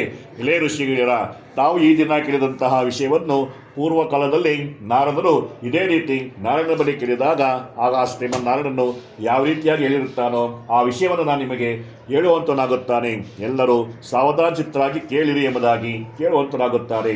ಆಗ ಈ ಪ್ರಕಾರವಾಗಿ ತ್ರಿಲೋಕ ಸಂಚಾರಿಗಳಾದಂತಹ ನಾರದರು ಸಮಸ್ತ ಲೋಕಗಳನ್ನು ಸುತ್ತುತ್ತಾ ಭೂಲೋಕಕ್ಕೆ ಬರುವಂತರಾಗುತ್ತಾರೆ. ಆ ಭೂಲೋಕದಲ್ಲಿ ಇರುವಂಥ ಎಲ್ಲ ಪ್ರಜೆಗಳೆಲ್ಲರೂ ತಮ್ಮ ತಮ್ಮ ಪಾಪ ಕರ್ಮಗಳಿಂದ ಕಷ್ಟಗಳನ್ನು ಪಡುತ್ತಿರುತ್ತಾರೆ. ಇದೆಲ್ಲ ಕಂಡಂತಹ ಆ ನಾರದರು ಯೋಚನೆ ಮಾಡುತ್ತಾರೆ, ಈ ಪ್ರಜೆಗಳೆಲ್ಲರ ಕಷ್ಟಗಳು ಯಾವ ರೀತಿಯಾಗಿ ನಿವಾರಣೆಯಾಗಬೇಕು ಎಂಬುದಾಗಿ ಅದನ್ನು ಕೇಳೋಣ ಎಂಬುದಾಗಿ ವೈಕುಂಠಕ್ಕೆ ಹೋಗುವಂತರಾಗುತ್ತಾರೆ. ಆ ವೈಕುಂಠದಲ್ಲಿ ಇರುವಂತಹ ಕಮಲಾಪತಿಯು ಮಹಾಲಕ್ಷ್ಮಿ ಸಮೇತನಾಗಿರುವಂತಹ ಆ ಶ್ರೀಮನ್ನಾರಾಯಣನ ಕಂಡು ನಮಸ್ಕಾರವನ್ನು ಮಾಡಿ ಅಲ್ಲಿ ಹೋಗುತ್ತಾರೆ. ಈ ಪ್ರಕಾರವಾಗಿ ನಾರದರು ಬಂದಿರುವುದನ್ನು ಕಂಡಂತಹ ಆ ನಾರಾಯಣನ ಕೇಳುವಂತರಾಗುತ್ತಾರೆ. ಎಲೆ ನಾರದರೆ, ತಾವು ಏತಕ್ಕೋಸ್ಕರ ಈ ದಿನ ವೈಕುಂಠಕ್ಕೆ ಬಂದಿದ್ದೀರಿ ಅದನ್ನು ಹೇಳಿದೆ ಆದರೆ ನಾನು ನಿಮಗೆ ತಕ್ಕ ಸಮಾಧಾನವನ್ನು ಹೇಳುತ್ತೇನೆ ಎಂದು ಹೇಳಲಾಗಿ ಆಗ ಈ ರೀತಿಯಾಗಿ ಭಗವಂತ ಕೇಳಲಾಗಿ ನಾರದರು ಕೇಳುತ್ತಾರೆ, ಎಲೆ ಭಕ್ತವತ್ಸಲನೇ, ಭೂಲೋಕ ಲೋಕದಲ್ಲಿ ಹುಟ್ಟಿದಂತಹ ಸಕಲರಾದ ಮಾನವರು ತಮ್ಮ ತಮ್ಮ ಪಾಪ ಕರ್ಮಗಳಿಂದ ಕಷ್ಟವನ್ನು ಪಡುತ್ತಿರುತ್ತಾರೆ. ಆದ್ದರಿಂದ ಆ ಕಷ್ಟಗಳು ನಿವಾರಣೆ ಆಗಬೇಕಾದರೆ ಯಾವುದಾದ್ರೂ ಒಂದು ಉಪಾಯವನ್ನು ಕೇಳೋಣ ಎಂಬುದಾಗಿ ಬಂದಿದ್ದೇನೆಗಳದಾಗಿ ಈ ಮಾತನ್ನು ಕೇಳಿ ಆಗ ಭಗವಂತನು ಹೇಳುತ್ತಾನೆ, ಎಲೆ ಪ್ರಪಂಚಾನುಗ್ರಹ ಆಕಾಂಕ್ಷೆಯುಳ್ಳ ನೀನು ಚೆನ್ನಾಗಿ ಕೇಳಿದೆ, ಯಾವ ಕರ್ಮವನಿಸಗಳು ಮನುಷ್ಯನು ಅಜ್ಞಾನದಿಂದ ಬಿಡಲ್ಪಟ್ಟು ವಿಮುಕ್ತನಾಗುವನು ಅಂತಹ ರಹಸ್ಯವನ್ನು ಹೇಳುತ್ತೇನೆ, ಕೇಳುವಂಥವನಾಗು. ಯಾರು ಸ್ವಲ್ಪ ಲೋಕದಂತೆ ಸತ್ಯನಾರಾಯಣ ಸ್ವಾಮಿಯ ಪೂಜೆಯನ್ನು ಮಾಡುವಂಥವರಾಗುತ್ತಾರೋ ಆ ಮನುಜರ ಎಲ್ಲ ಕಷ್ಟಗಳು ದೂರವಾಗುತ್ತೆ ಎನ್ನುವುದಾಗಿ ಆಗ ಈ ಮಾತನ್ನು ಕೇಳಿ ಆಗ ನಾರದರು ಕೇಳುತ್ತಾರೆ, ಎಲೆ ಭಕ್ತವತ್ಸಲನೇ, ತಾವು ಹೇಳಿದಂತೆ ಆ ಸತ್ಯನಾರಾಯಣ ಸ್ವಾಮಿಯ ಪೂಜೆಯನ್ನು ನಾವು ಮಾಡುತ್ತೇವೆ. ಆದರೆ ಯಾವ ರೀತಿಯಾಗಿ ಮಾಡಬೇಕು, ಎಲ್ಲಿ ಮಾಡಬೇಕು, ಇದಕ್ಕೆ ಸಮಯ ಯಾವುದು, ಎಲ್ಲವನ್ನು ಹೇಳಿ ಎಂಬುದಾಗಿ ಕೇಳಲಾಗಿ ಆಗ ಆ ಪರಮಾತ್ಮ ಹೇಳುತ್ತಾನೆ, ಇದು ಸತ್ಯನಾರಾಯಣ ಸ್ವಾಮಿ ಎಂಬಂತಹ ವ್ರತವು ಇಷ್ಟನೆಲ್ಲ ಕೊಡುವಂಥದ್ದು. ಯಾರು ಯಾವ ರೀತಿಯಾಗಿ ಪ್ರಸಾದವನ್ನು ಕೇಳಿ ಆ ಪೂಜೆಯನ್ನು ಮಾಡುತ್ತಾರೋ ಆ ರೀತಿಯಾಗಿ ಆ ಸ್ವಾಮಿಯು ಪ್ರಸಾದವನ್ನು ಮಾಡುತ್ತಾನೆ. ಆದ್ದರಿಂದ ಆ ಸ್ವಾಮಿಯ ಪೂಜೆಯನ್ನು ಗಣಪತಿ ಪೂಜೆಯಾಗಿ ಮತ್ತು ನಾಲ್ಕರ ಆರಾಧನೆಯಾಗಿ ಮತ್ತು ಆ ಸ್ವಾಮಿಗೆ ಅಭಿಷೇಕ ಅರ್ಚನೆ ಈ ರೀತಿಯಾಗಿ ಆ ಸ್ವಾಮಿ ಪ್ರಸಾದವನ್ನು ನೈವೇದ್ಯವನ್ನು ಮಾಡಬೇಕು. ನಂತರದಲ್ಲಿ ಆ ಸ್ವಾಮಿಯ ಕಥೆಯನ್ನು ಕೇಳಬೇಕು. ಬಂದಿರುವಂತಹ ಇಷ್ಟಮಿತ್ತರಿಗೂ ತೀರ್ಥ ಪ್ರಸಾದವನ್ನು ಕೊಟ್ಟು ಊಟವನ್ನು ಕೊಟ್ಟು ಮತ್ತು ಅವರಿಗೆ ತಾಂಬೂಲ ಕೊಟ್ಟು ಸತ್ಕರಿಸಬೇಕು. ಈ ಪ್ರಕಾರದಲ್ಲಿ ಈ ಸತ್ಯನಾರಾಯಣ ಸ್ವಾಮಿ ಕಥೆಯನ್ನು 4 ವರ್ಷಗಳಾಗಿ ಮಾಡಬೇಕು. 4 ವರ್ಷಗಳಾಗಲಿ ನಂತರ ಆದಿಯಲ್ಲಾಗಲಿ ಮಧ್ಯದಲ್ಲಾಗಲಿ ಕೊನೆಯಲ್ಲಾಗಲಿ ಉದ್ಯಾಪನೆ ಮಾಡಬೇಕು. ಈ ಪ್ರಕಾರವಾಗಿ ಯಾರು ಆ ಸತ್ಯನಾರಾಯಣ ಸ್ವಾಮಿ ಪೂಜೆಯನ್ನು ತಮ್ಮ ಮನೆಯಲ್ಲಿ ಮಾಡುತ್ತಾರೋ ಅಥವಾ ದೇವಾಲಯದಲ್ಲಿ ಮಾಡುತ್ತಾರೋ ಅಶ್ವತ್ಥವನದಲ್ಲಿ ಮಾಡುತ್ತಾರೋ ಅಥವಾ ನದಿ ತೀರದಲ್ಲಿ ಮಾಡುವಂತರಾಗುತ್ತಾರೋ ಆ ಮನುಜರ ಎಲ್ಲ ಕಷ್ಟ ದೂರವಾಗುವುದರಲ್ಲಿ ಸಂಶಯವಿಲ್ಲ ಎಂಬುದಾಗಿ ಸತ್ಯನಾರಾಯಣ ಕಥೆಯಲ್ಲಿ ಪ್ರಥಮೋಧ್ಯಾಯವು ಸಮಾಪ್ತವಾಯಿತು. 2 ವಾಕ್ಪಟ್ಟು ನಮಸ್ಕಾರ ಮಾಡಿಕೊಳ್ಳಿ. ಇಂದಿರಾರಮಣ ಗೋವಿಂದ ಗೋವಿಂದ. ಶ್ರೀ ಸತ್ಯನಾರಾಯಣ ಸ್ವಾಮಿ ದೇವತಾಬ್ಜೋ ನಮಃ. ದ್ವಿತೀಯೋಧ್ಯಾಯ ಮತ್ತೆ ಕೈಲಿಟ್ಕೊಳ್ಳಿ. 2ನೇ ಅಧ್ಯಾಯವು ಕಾಶಿ ಕ್ಷೇತ್ರದಲ್ಲಿ ಅತ್ಯಂತ ದರಿದ್ರನಾದಂತಹ ಒಬ್ಬನೊಬ್ಬ ಬಡ ಬ್ರಾಹ್ಮಣಿದ್ದನು. ಆತನಾದರೂ ಹಸಿವು ಬಾಧಿತನಾಗಿ ಭೂಮಿಯ ಮೇಲೆ ಸುತ್ತುತ್ತಲಿದ್ದನು. ಅವನಿಗೆ ತೃಪ್ತಿ ಇರಲಿಲ್ಲ. ಆದಾಗ್ಯೂ ಒಂದಾನ ಸಮಯದಲ್ಲಿ ಅವನು ಬಹಳ ವ್ಯಸನವನ್ನು ಪಟ್ಟು ಆ ಸ್ವಾಮಿಯನ್ನು ಹರಿಸಿ ಈ ರೀತಿಯಾಗಿ ಕೇಳುವಂತನಾಗುತ್ತಾನೆ, ಎಲೆ ಸ್ವಾಮಿಯೇ, ನಾನು ಯಾವ ಜನ್ಮದಲ್ಲಿ ಮಾಡುವಂತಹ ಪಾಪವೋ ಏನೋ ಈ ಜನ್ಮದಲ್ಲಿ ನಾನು ಅನುಭವಿಸುತ್ತೇನೆ. ಆದರೆ ಇದಕ್ಕೆ ನನಗೆ ಅಂತ್ಯವಿಲ್ಲವೋ ಎಂಬುದಾಗಿ ಆ ಭಗವಂತ ಸ್ಮರಣೆ ಮಾಡಲಾಗಿ ಆಗ ಆ ಬಡ ಬ್ರಾಹ್ಮಣ ಸ್ಮರಣೆ ಮಾಡಲಾಗಿ ಆ ವೃದ್ಧ ಬ್ರಾಹ್ಮರೂಪಿಯಾದಂತಹ ಈ ರೀತಿಯಾಗಿ ಆ ವಿಷ್ಣುವು ಅವನ ಬಳಿಗೆ ಬಂದು ನಿಲ್ಲುವಂತಾಗುತ್ತಾನೆ. ಈ ಪ್ರಕಾರವಾಗಿ ಆ ಬಡ ಬ್ರಾಹ್ಮಣನ ಕಂಡು, ನೀನು ಏತಕ್ಕೋಸ್ಕರ ಈ ರೀತಿಯಾಗಿ ಪ್ರತಿ ದಿವಸವೂ ದೇವಾಲಯ ನೀನು ಭೂಮಿಯನ್ನು ಸುತ್ತುತ್ತೀವಿ ಎಂಬುದು ಕೇಳಲಾಗಿ ಆಗ ಆ ಬ್ರಾಹ್ಮಣನು ಹೇಳುತ್ತಾನೆ, ನಾನು ಯಾವ ಜನ್ಮದಲ್ಲಿ ಮಾಡುವಂತಹ ಪಾಪವೋ ಏನೋ ಈ ಜನ್ಮದಲ್ಲಿ ನಾನು ಅನುಭವಿಸುತ್ತಿದ್ದೇನೆ. ನಾನು ಭಿಕ್ಷೆಯಿಟ್ಟರೂ ಸಹ ನನ್ನ ಜೀವನ ಸಾಗಿಸಲು ಸಾಧ್ಯವಾಗುತ್ತಿಲ್ಲ. ಆದ್ದರಿಂದ ತಮಗೇನಾದರೂ ಈ ದುಃಖರಣವು ಹೋಗುವಂತಾಗಲಿ ಯಾವುದಾದ್ರೂ ಒಂದು ಉಪಾಯ ತಿಳಿದಿದ್ದರೆ ಕೃಪೆಯಿಂದ ಹೇಳಿ ಎಂಬುದಾಗಿ ಕೇಳುವಂತನಾಗುತ್ತಾನೆ. ಆಗ ಮುದಕರೇಶ್ವರಿಯಂತಹ ಬ್ರಾಹ್ಮಣನು ಹೇಳುತ್ತಾನೆ, ನೀನು ದುಃಖಿಸಬೇಡ, ಸತ್ಯನಾರಾಯಣ ಸ್ವಾಮಿ ಎಂಬಂತಹ ಒಂದು ವ್ರತವಿರುವುದು, ಅದನ್ನು ಮಾಡು, ಖಂಡಿತವಾಗಿ ನಿನಗೆ ಈ ರೀತಿಯಾಗಿ ಎಲ್ಲ ದೂರವಾಗುವುದು ಎಂಬುದು ಹೇಳಲಾಗಿ ಆಗ ಆ ಮಾತಿನಂತೆ, ಎಳೆ ಸ್ವಾಮಿ, ನಾನು ಈ ಸ್ವಾಮಿ ಪೂಜೆಯನ್ನು ಮಾಡುತ್ತೇನೆ, ಯಾವ ರೀತಿಯಾಗಿ ಮಾಡಬೇಕು ಎಲ್ಲವನ್ನು ಹೇಳಿ ಎಂಬುದಾಗಿ ಕೇಳಿ ತಿಳಿದುಕೊಳ್ಳುತ್ತಾನೆ. ಈ ಪ್ರಕಾರವಾಗಿ ಆ ಮುದುಕವೇದಾರಿಯಂತಹ ಆ ಮಹಾವಿಷ್ಣುವು ಆ ಬ್ರಾಹ್ಮಣನಿಗೆ ಆ ಸತ್ಯನಾರಾಯಣ ಸ್ವಾಮಿಯ ಮಹಿಮೆ ಎಲ್ಲವನ್ನು ಹೇಳಿ ಅಲ್ಲಿಂದ ಮಾಯವಾಗುತ್ತಾನೆ. ಈ ಪ್ರಕಾರವಾಗಿ ಆ ಬಡ ಬ್ರಾಹ್ಮಣನು ನಾನು ಈ ದಿನ ಸತ್ಯನಾರಾಯಣ ಸ್ವಾಮಿಯ ಪೂಜೆಯನ್ನು ಮಾಡಬೇಕು ಎಂಬುದಾಗಿ ನಿಶ್ಚಯ ಮಾಡಿ ನಿದ್ರೆಯನ್ನು ಕೂಡ ಮಾಡಿದಾಗಲ್ಲ ಮಾರನೇ ದಿವಸ ಬೆಳಗ್ಗೆ ಎದ್ದು ಸ್ನಾನವನ್ನು ಮಾಡಿ ಅನುಷ್ಠಾನ ನಿವರ್ತಿಸಿಕೊಂಡು ಆ ದಿನ ಅವನು ಭಿಕ್ಷೆಗೆ ಹೋಗುತ್ತಾನೆ. ಆದರೆ ಆ ದಿನ ವಿಶೇಷವಾದಂತಹ ಹಣವು ದವಸ ಧಾನ್ಯಾದಿಯಾಗಿಯೂ ಅವನಿಗೆ ಈ ರೀತಿಯಾಗಿ ದಾನದ ರೂಪದಲ್ಲಿ ಬರುವಂತಾಗುತ್ತದೆ. ಇದೆಲ್ಲವನ್ನು ಕಂಡು ಅವನು ಬಹಳ ಸಂತೋಷವನ್ನು ಪಡುತ್ತಾನೆ. ಈ ಪ್ರಕಾರವಾಗಿ ಆ ಸತ್ಯನಾರಾಯಣ ಸ್ವಾಮಿಯ ಕೃಪೆಯಿಂದ ನನ್ನ ಕಷ್ಟ ದೂರಿತು ಎಂಬುದಾಗಿ ಅವನು ಇಷ್ಟಬಿತ್ತನ್ನು ಕರೆಸಿ ವಿದ್ಯುಕ್ತವಾಗಿ ಆ ದಿನ ಅವನು ಸತ್ಯನಾರಾಯಣ ಸ್ವಾಮಿ ಪೂಜೆಯನ್ನು ವಿಶೇಷವಾಗಿ ತಮ್ಮ ಮನೆಯಲ್ಲಿ ಮಾಡುವಂತನಾಗುತ್ತಾನೆ. ಈ ಪ್ರಕಾರವಾಗಿ ಆ ಸ್ವಾಮಿಯ ಮಹಿಮೆಯಿಂದ ಅವನು ಇರುವಂತಹ ವ್ಯಾಪಾರದಲ್ಲಿ ಮಾಡುವಂತಹ ವೃತ್ತಿಯಲ್ಲಿ ದಿನೇ ದಿನೇ ಅವನು ಶ್ರೀಮಂತನಾಗಿ ಬೆಳೆಯುವಂತನಾಗುತ್ತಾನೆ. ತನ್ನ ಕಷ್ಟಗಳ ದೂರವಾಗುತ್ತದೆ.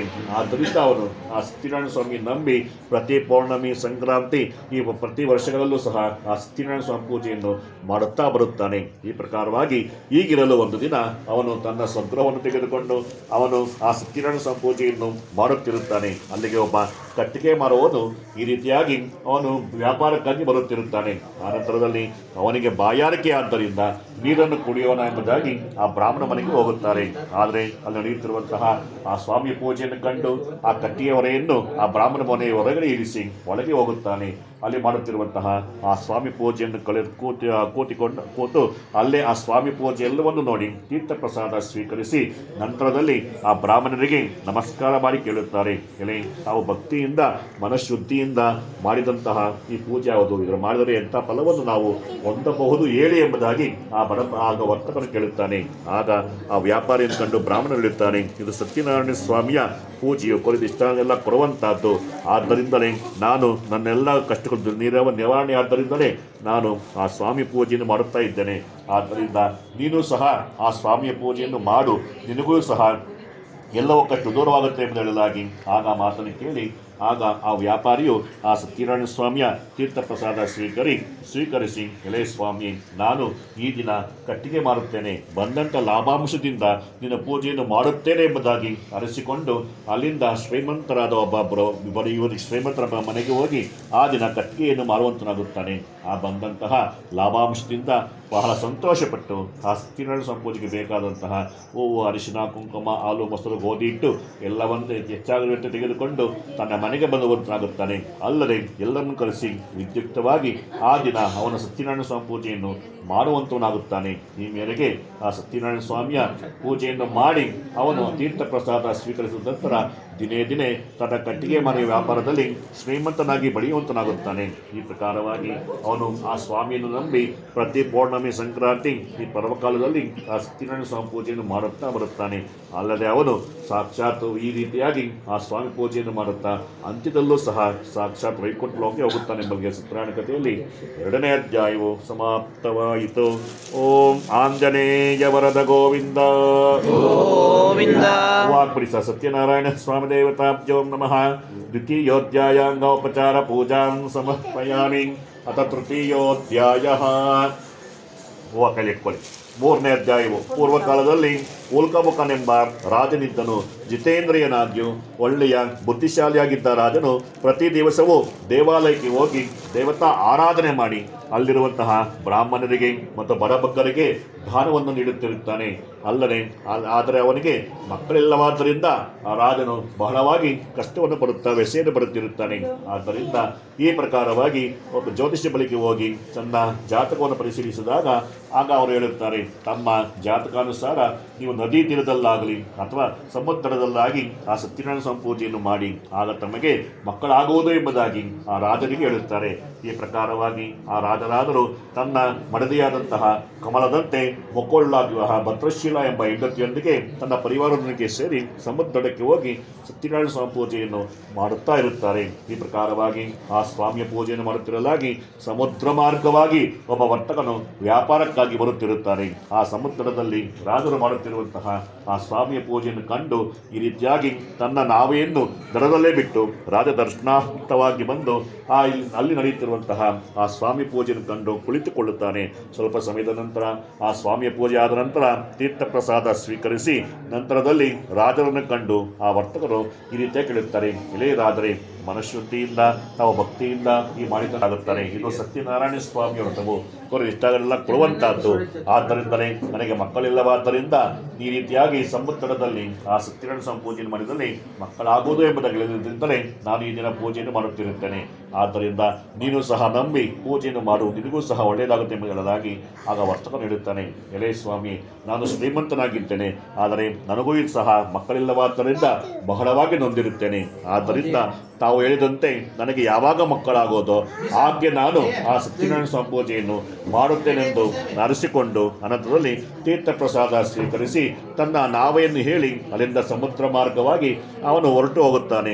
ಈ ಪ್ರಕಾರವಾಗಿ ಆ ವರ್ತಕನಾದರೂ ತನ್ನ ವೃತ್ತಿಯಂತೆ ಈ ರೀತಿಯಾಗಿ ವ್ಯಾಪಾರಕ್ಕಾಗಿ ಹೋಗುವಂತಾಗುತ್ತಾನೆ. ಸ್ವಲ್ಪ ಸಮಯದ ನಂತರ ವ್ಯಾಪಾರವನ್ನು ಮುಗಿಸಿಕೊಂಡು ತನ್ನ ದೇಶಕ್ಕೆ ಬರುತ್ತಾನೆ. ತನ್ನ ಮನೆಗೆ ಬಂದು ಈ ರೀತಿಯಾಗಿ ತನ್ನ ಮಡದಿಯಾದಂತಹ ಕಲಾವತಿಯನ್ನು ಕಂಡು, ಎಲೆ ನಮಗೆ ಯಾವಾಗಲ ಮಕ್ಕಳಾಗುವುದೋ ಹಾಗೆ ನಾವು ಸತ್ಯನಾರಾಯಣ ಸ್ವಾಮಿ ಪೂಜೆಯನ್ನು ಮಾಡೋಣ, ನಾನು ಅರಸಿಕೊಂಡಿದ್ದೇನೆ ಎಂಬುದಾಗಿ ಆಗ ಮಾತನ್ನು ಕೇಳಿ ಆಗ ಕಲಾವತಿಯು ಬಹಳ ಸಂತೋಷಗೊಂಡವಳಾಗುತ್ತಾಳೆ. ಈ ಪ್ರಕಾರವಾಗಿ ಅವರಿಬ್ಬರು ಸ್ವಲ್ಪ ಸಮಯದ ನಂತರ ಋತುಸ್ನಾತಲಾಗಿ ಕಲಾವತಿಯು ತನ್ನ ಪತಿಯೊಂದಿಗೆ ಸಂತೋಷಗೊಂಡವಳಾಗಿ ಈಗ ಆ ದಿನದಿಂದಲೇ ಗರ್ಭವನ್ನು ಧರಿಸಲಾಗಿ ಅನಂತರದಲ್ಲಿ 10ನೇ ತಿಂಗಳಲ್ಲಿ ಒಂದು ಹೆಣ್ಣು ಮಗುವಿಗೆ ಜನ್ಮವನ್ನು ಸಹ ಇಡುವಂತರಾಗುತ್ತಾರೆ. ಈ ಪ್ರಕಾರವಾಗಿ ಆ ಮಗುವಿಗೆ ಸತ್ಯವತಿ ಎಂದು ನಾಮಕರಣವನ್ನು ಸಹ ಮಾಡುತ್ತಾರೆ. ಆದರೆ ಆ ದಿನ ಆ ಸತ್ಯನಾರಾಯಣ ಸ್ವಾಮಿ ಪೂಜೆಯನ್ನು ಮಾಡಲಿಲ್ಲ. ಸ್ವಲ್ಪ ಸಮಯದ ನಂತರ ಆಗ ಕಲಾವತಿಯು ನಮಗೆ ಈಗ ಮಕ್ಕಳಾಗಿರುವುದು, ಆದ್ದರಿಂದ ನಾವು ಆ ಸತ್ಯನಾರಾಯಣ ಸ್ವಾಮಿ ಪೂಜೆಯನ್ನು ಮಾಡೋಣ ಎಂಬುದಾಗಿ ಆಗ ಆ ಗರ್ಭದೆಸೆಯಿಂದ ಆ ರಾಜನ ವರ್ತಕನಾದರೂ ನಾನು ವ್ಯಾಪಾರಕ್ಕಾಗಿ ಹೋಗಬೇಕು, ನನ್ನ ಮಗಳ ವಿವಾಹ ಸಮಯದಲ್ಲಿ ನಾನು ಆ ಸ್ವಾಮಿ ಪೂಜೆಯನ್ನು ಮಾಡುತ್ತೇನೆ ಎಂದು ಹೇಳಿ ತನ್ನ ಸತಿಯನ್ನು ಸಮಾಧಾನಪಡಿಸಿ ವ್ಯಾಪಾರಕ್ಕಾಗಿ ಹೊರಟೋಗುತ್ತಾನೆ. ಈ ಪ್ರಕಾರವಾಗಿ ಆ ಸತ್ಯವತಿಯಾದರೂ ತನ್ನ ತಂದೆಯ ಮನೆಯಲ್ಲೇ ಬೆಳೆಯುತ್ತಾ ಈ ರೀತಿಯಾಗಿ 16 ವರ್ಷಗಳಾಗಿ ದೊಡ್ಡವಳಾಗಿ ಬೆಳೆಯುತ್ತಾರೆ. ಈ ಪ್ರಕಾರವಾಗಿ ಆ ವರ್ತಕನಾದರೂ ನನ್ನ ಮಗಳಿಗೆ ಈಗ ವಿವಾಹವನ್ನು ನಾನು ನಡೆಸಬೇಕು ಎಂಬುದಾಗಿ ಯೋಚನೆ ಮಾಡಿ ಆಪ್ತರನ್ನು ಕರೆಸಿ ವಿದ್ಯುಕ್ತವಾಗಿ ಶ್ರೀಮಂತನಾದ ವರನನ್ನು ಹುಡುಕಿಕೊಂಡು ಬರುವಂತೆ ಚಾರನ್ನು ಕರೆಸುತ್ತಾರೆ.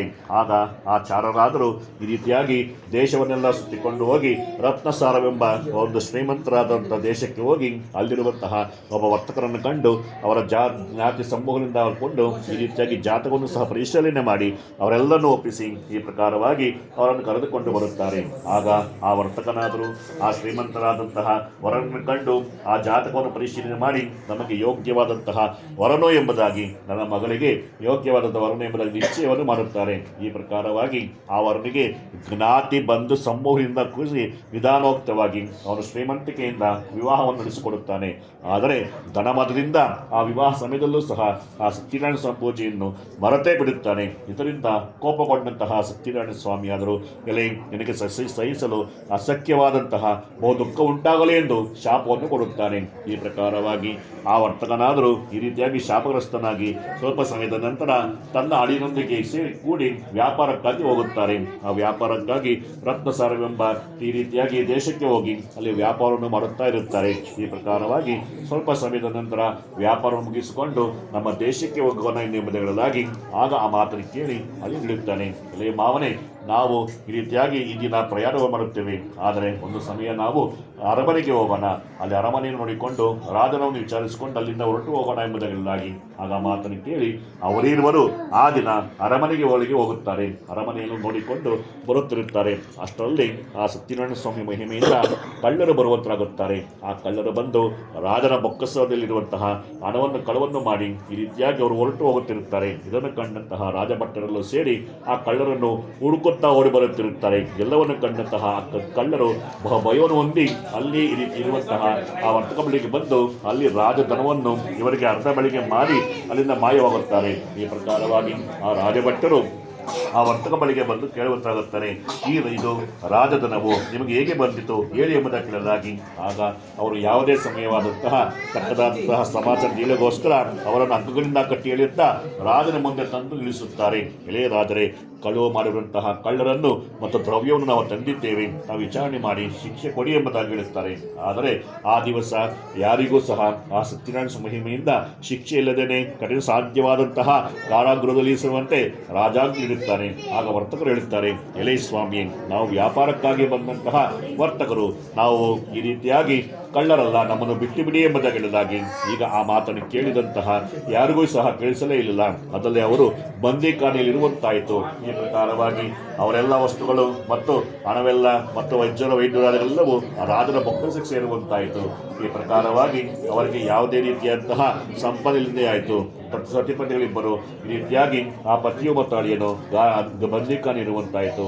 ಆದರೆ ಮನೆಯಲ್ಲಿ ಯಾವುದೇ ರೀತಿಯಾದಂತಹ ಅವರಿಗೆ ಸಂಪಾದನೆ ಇಲ್ಲವ ಕಾರಣ ಆ ಮನೆಯಲ್ಲಿರುವಂತಹ ಲೀಲಾವತಿಯು ಮತ್ತು ಸತ್ಯವತಿಯು ಬಹಳ ಕಷ್ಟವನ್ನು ಪಡುವಂತಹ ಸಮಯ ಬಂತು. ಅಲ್ಲದೆ ಅವರಿಗೆ ತಿನ್ನಲು ಆಹಾರವಿಲ್ಲದೆ ಉಡಲು ಬಟ್ಟೆ ಇಲ್ಲದಂತಹ ಪರಿಸ್ಥಿತಿ ಬಂತು.